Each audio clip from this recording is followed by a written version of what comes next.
Have you ever wondered how a single moment can change everything?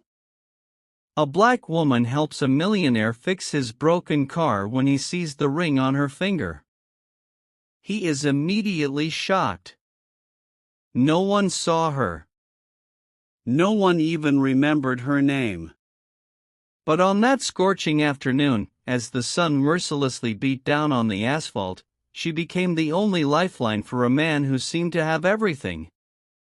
A luxury car stopped on a forgotten road. A smoking engine.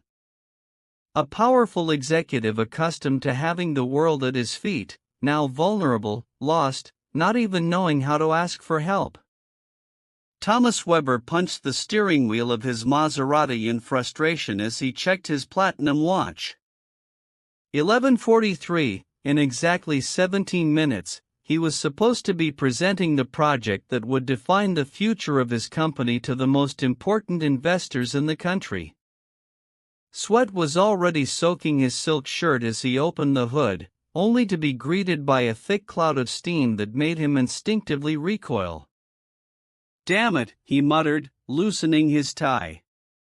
His $3,000 Italian suit was not designed for mechanical repairs, and his knowledge of engines was non-existent. The irony of the situation did not escape him. The man who controlled a business empire, completely helpless in front of a pile of metal and cables he did not understand. What secret does that ring hold? The sound of an aging engine interrupted his despair. A pickup truck worn down by time and sun stopped a few yards away. Thomas watched skeptically as a woman stepped out of the vehicle. She wore grease-stained jeans, a plaid shirt with the sleeves rolled up to her elbows, and her curly hair was pulled back into a practical bun. Her dark skin glistened in the harsh sun. "Need some help?" she asked, approaching with steady steps and a confidence that contrasted with Thomas's precarious situation. "I have a crucial meeting in 15 minutes, he replied, not hiding his irritation. "My assistant should be sending help, but there's no decent signal in this damn place." The woman didn't seem impressed by his apparent status or bad mood. Without asking permission, she leaned over the smoking engine. As if ownership of a vehicle that cost more than a house meant nothing. "It's the cooling system," she diagnosed with impressive confidence. "I can fix it temporarily, so you can make it to the city. It won't last long, but it'll give you a few hours." Thomas sized her up with a skeptical look, running his eyes over her in a not-so-subtle analysis. "Are you sure?" "I'm a mechanic," she replied dryly, holding his gaze without flinching. "I have a shop 10 miles from here." Without waiting for approval, she returned to the truck to fetch her tools. Her movements were precise, economical, without a single unnecessary gesture. She began working on the engine with absolute concentration. Her hands, small but strong, moved with surgical precision. "5 more minutes and you would have blown the engine completely," she commented without looking up, adjusting something Thomas couldn't even identify. "These models are powerful, but surprisingly delicate, like some people." The indirect remark didn't go unnoticed, but Thomas was too concerned about his meeting to feel offended. "How do you know so much about luxury cars working in?" Thomas stopped abruptly, aware of the prejudice in his unfinished question. "In a forgotten village," she finished, giving him a direct look over her shoulder. "I read. I study. I care about my work. Excellence is not exclusive to big cities, Mr. Weber." Thomas was surprised to hear his surname. "How do you know who I am?" "Your picture is often in the business section of the newspaper," she replied simply, closing the hood. "There. That should get you into town." I owe you one, Thomas said, relieved. He pulled several bills from his leather wallet. Please accept this as my thanks. It was when she held out her hand to receive the money that Thomas saw it. An antique silver ring with a small blue sapphire, surprisingly delicate for someone with such hard-working hands. A ring he knew perfectly well. The world seemed to freeze in that instant. A flash of memory crossed his mind. A girl with big expressive eyes, a promise exchanged under a leafy tree, the last gift his mother had given him before she died. "Where did you get that ring?" he asked, his voice more shaky than he would have liked to admit. The question hung in the scorching midday air. The woman instinctively closed her fist, partially protecting the jewel. "It was my mother's," she replied casually, although her gaze became cautious. "Why do you ask?" What the mechanic couldn't imagine was that 20 years earlier, that same ring had been placed on her small child's hands by a boy who promised to come back for her. A boy who would become the man standing in front of her. A man who had broken a sacred promise and now found her again in the most unlikely way possible. If this story of forgotten promises and unexpected reunions touched your heart, be sure to sign up to find out how a simple ring will become the catalyst for a revolution in the lives of these two strangers whom fate insists on reconnecting, only on Black Voices. Maya hardened her eyes when she noticed Thomas's fixation on the ring. She put the money in her pocket and turned away, walking determinedly to her truck. If the car breaks down, the repair shop is 10 miles away. First entrance after the Aurora City sign. Thomas hesitated, torn between the crucial meeting and that disturbing discovery. "That ring," he began, but she had already started the engine. "Your meeting, Mr. Weber," Maya reminded him coldly. "The investors are waiting." As the Maserati disappeared down the road, Maya stood motionless. "He didn't recognize me," she murmured, stroking the ring with her thumb, an automatic gesture she had cultivated over 20 years. "After all, he just didn't see me." At Hope Mechanical, Maya worked furiously on a dismantled engine, channeling her frustration into every movement. "You're going to destroy that carburetor," observed Xavier, her uncle, approaching cautiously. Tall and gray-haired at the temples. He was the only one who knew her complete story. He showed up. Uncle X with a broken-down car. Like some cruel twist of fate. Xavier froze. Thomas Weber, the boy who promised to return. "The man who forgot," Maya corrected, drying her hands on a rag. He looked at me and saw only an anonymous mechanic. He recognized the ring, but not the girl who had kept it for 2 decades.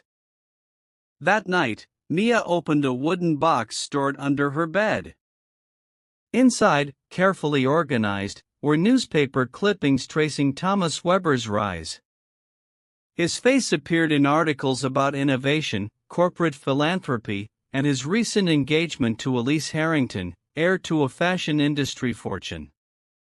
"Tomorrow, he won't even remember the ring," she murmured to the empty room.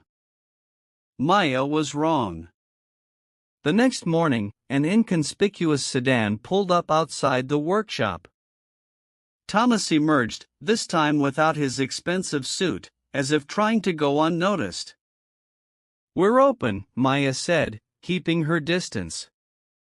"Actually, I came to return this," he replied, holding out his hand. In the center of his palm was a small carved wooden brooch, a bird with outstretched wings. Maya's world stopped. That brooch, her first sculpture given to Thomas as a farewell gift. "Open Heart Orphanage Orion section," he said softly. You were the girl who taught me how to carve wood when all the other boys made fun of me. You promised you'd come back, Maya said, the words escaping her involuntarily. I tried, Thomas replied, something dark crossing his face. For years, but my father, he had other plans. Xavier emerged from the work area, wiping his hands on a cloth, his eyes sizing Thomas up with accumulated suspicion. So the young prince returns, he commented in a low voice. 20 years later. Thomas held his gaze. I understand your mistrust, but I came to ask for a chance to explain. Xavier rescued me when I left the orphanage, Maya explained. He taught me everything I know. Gave me a home when no one else would. Something I promised to do, Thomas acknowledged with visible regret. Why now? Maya challenged. After all this time? Thomas took a deep breath.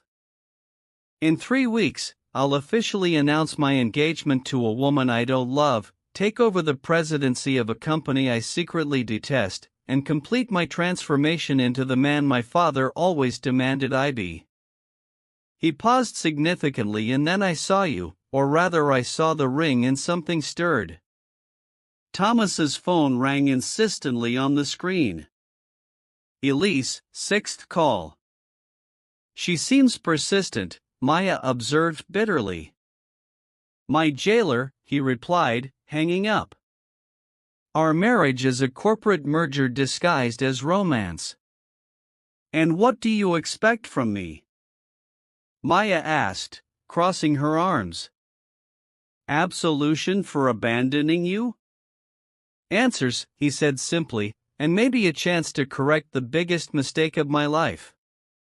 What Thomas didn't reveal was the investigation he had begun the night before, a thorough search of Maya Oliveira, her past in the orphanage, and the mysterious disappearance of documents related to the property that once belonged to her family.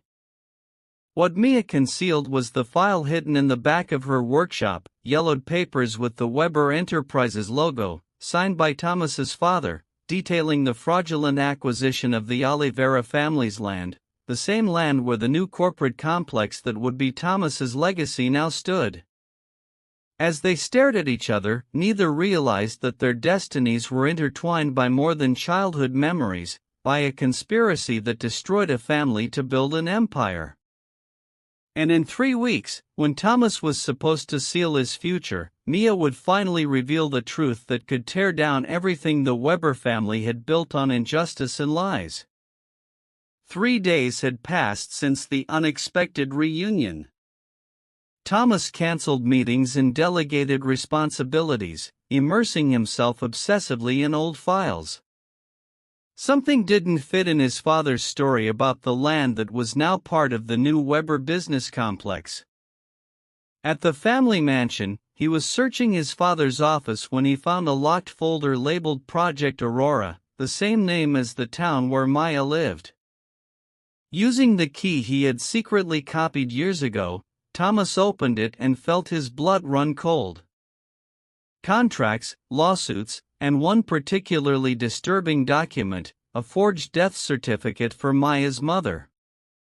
He faked her death, he muttered in disbelief, to get the land. At the same time, in Xavier's workshop, Maya was making her own decision. She had kept the truth for too long. I'm going to confront him, she declared, revealing the hidden file to Xavier. The documents are authentic. His father's signature is on all of them. It's dangerous, Xavier warned. The Webers destroyed your family once. They can do worse now. Maya caressed the sapphire ring. I have nothing left to lose. That night, Thomas was driving his sedan toward the workshop when he received a message from Maya. Central Square, 20 minutes, come alone. The square in Aurora City was deserted when Thomas arrived. Mia was waiting, sitting on a bench under a leafy tree, strangely similar to the one at the orphanage where they had met. For 20 years, I wondered why my mother abandoned me, Mia began without preamble. Why I lost everything in an instant. Maya, I've discovered something terrible, Thomas interrupted, his eyes reflecting genuine horror. My father. Your father faked my mother's death, she finished, handing him some yellowed papers.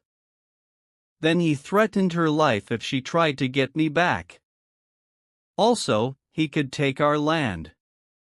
Land with the largest reserve of fresh water in the region. Thomas paled as he examined the documents. The signature was unmistakable, the same one he had seen minutes earlier on his own discovery. How did you get these? He asked, his voice trembling. My mother left them with Xavier, before she disappeared. He waited until I was old enough to understand. Maya pulled out an old photograph. This is my mother, Amelia Oliveira. She didn't abandon me. She was forced to disappear. The photo showed a woman with a gentle face wearing the same sapphire ring.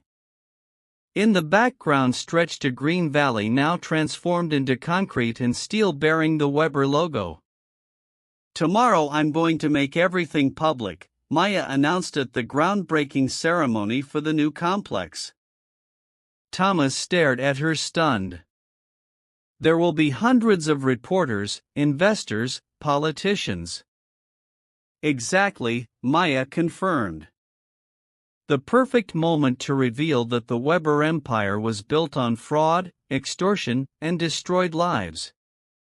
Thomas's phone rang insistently, his father, for the 5th time in a row. He ignored the call. There's more, Maya continued. I have reason to believe my mother is still alive. This revelation hit Thomas like a bolt of lightning. How? Where? Her last communication came 8 years ago, an anonymous letter, but the handwriting was hers. From a psychiatric clinic in New Hope. Thomas took a deep breath, making a decision that would change everything. Don't wait until tomorrow, he said, his eyes meeting hers with new determination. Let's go now. Where to the inauguration? My father moved the event up to tonight, fearing leaks about the project. No one knows except the inner circle. In the limousine on the way to the complex, Thomas explained his plan. I have full access to the security system and the stage. I can put you in position at the exact moment to confront him publicly. What Thomas didn't say was that he had also discovered the exact location of Maya's mother, not in a clinic, but on a private Weber property held as collateral for Amelia's silence. The event was lavish. The business and political elite admired the imposing complex built on what had once been the Oliveira family home. Ernesto Weber, impeccable in his suit, smiled for the cameras, his authority unquestionable. Thomas, finally, he exclaimed when he saw his son. His eyes hardened when he noticed Maya beside him. What is she doing here? A special guest, father, Thomas replied coldly. Someone with a fascinating story about the origins of this land. Ernesto paled. My office now. In his luxurious office overlooking the devastated valley, the Weber patriarch stared at Maya with contempt. How much? He asked dryly. What's your price for disappearing like your mother should have done? My mother, Mia replied, her voice steady despite the emotions swirling in her chest. I want to know where she is. Ernesto laughed, a humorless sound. After all these years, she probably doesn't even remember you. She's alive then, Thomas concluded, discreetly recording the conversation on his cell phone. "You've kept her prisoner for 20 years. Prisoner, Ernesto dismissed the word with disdain. "I gave her a life of luxury in exchange for a piece of worthless land. It was a deal." "A deal made under threat is no deal," a new voice interjected.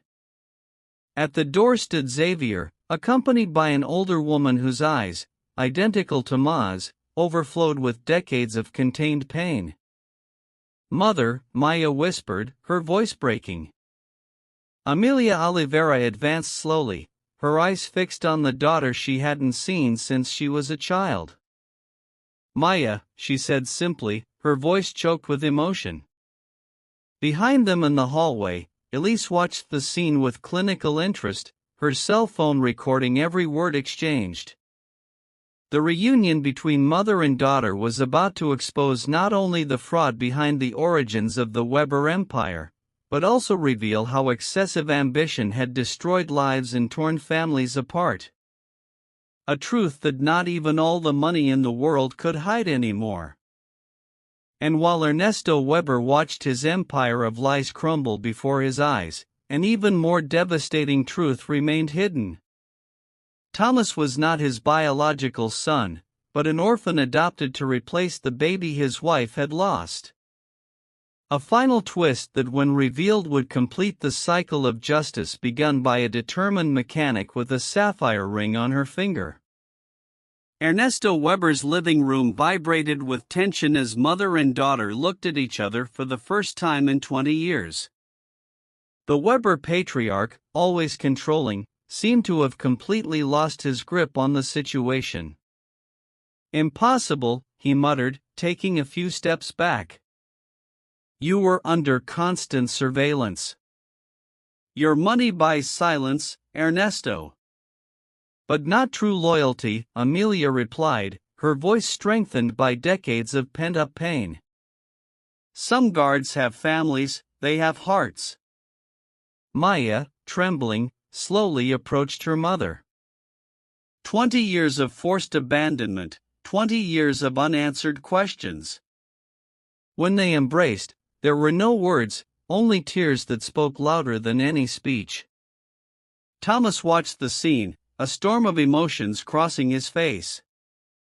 "Why, father?" he finally asked.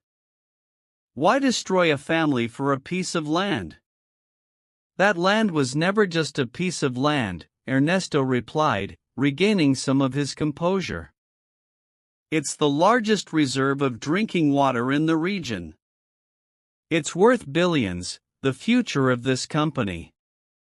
"And that justifies destroying lives?" Thomas asked, his voice heavy with contempt. "How do you justify that to yourself?" A dangerous gleam crossed Ernesto's eyes.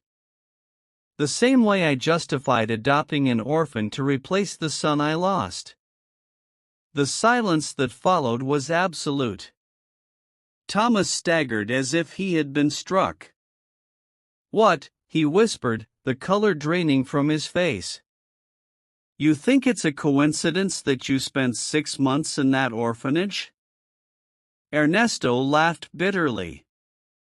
"Your mother died in childbirth along with our real son. You were just a convenient replacement, a baby with no problematic medical history, no family to interfere." The revelation hit Thomas like an avalanche. His entire life, his entire identity, had been built on a lie. He wasn't a Weber by blood. He was an orphan whose records had been manipulated just like Ma's. "He's lying," said Elise, finally entering the room. In her hands was an old file. "This explains why I always felt there was something wrong with our corporate merger." "What have you done?" Ernesto asked, turning pale at the sight of the file. "Proper research before a business marriage," she replied coldly, "including his complete history of fraudulent adoptions." "You didn't just adopt Thomas. There were others." Xavier approached Thomas, placing a steady hand on his shoulder. "This means that you and Maya, you're not just childhood friends," Elise finished. "You're half-siblings, same mother." Documents forged to hide the connection. Maya and Thomas looked at each other. The truth reflected in their identical eyes. Same shade, same shape. How had no one noticed before? "That's why the ring meant so much to both of you," Amelia murmured. "It was our family heirloom. I gave it to Thomas before Ernesto took him away, making him believe it was a gift from the mother he never knew." At that moment, police sirens sounded in the distance, rapidly approaching. "This ends now," announced Thomas, his voice finding new determination. "All the lies, all the manipulation." The following week, the newspapers exploded with headlines about the scandal. Ernesto Weber, respected magnate, arrested for fraud, kidnapping, and document forgery. The Weber empire, built on crime and the separation of families, collapsed as investigations revealed decades of corruption. Thomas, discovering his true identity as Amelia Olivera's son, renounced the Weber name and took his real surname. The land was legally returned to the Olivera family, and the corporate project was transformed into an environmental reserve with a community center benefiting hundreds of local families. 6 months later, in the small Esperanza Mechanica workshop, now expanded and modernized, Maya adjusted a car engine while Thomas reviewed documents for the newly created Olivera Foundation for Abandoned Children. "Is it still strange," she asked, wiping grease from her hands, "to find out that your whole life was built on a lie?" Thomas smiled, a genuine smile he had rarely shown in his previous life. "Strange, yes, but also liberating." He touched the small bird brooch he now wore as a pendant. "We lost 20 years, but we regained our truth. Our family." Amelia entered the workshop carrying lemonade. Her eyes, once marked by sadness, now shone with a peace of someone who had finally found justice. "The ring," she said, noticing that Maya was still wearing it. "It always kept us connected, even when we didn't know it." Sometimes the most elaborate lies are undone by the simplest of ties. A ring passed from mother to son, then to a sister who didn't even know she existed. And sometimes empires built on injustice crumble not under the weight of guilt, but under the unshakable force of truth that resurfaces when least expected. If this story about family ties buried under decades of lies touched your heart, don't forget to subscribe to the channel for more stories that show how the truth, however painful, has the power to heal wounds that seemed permanent and reconnect lives that were separated by greed and power. Only on Black Voices.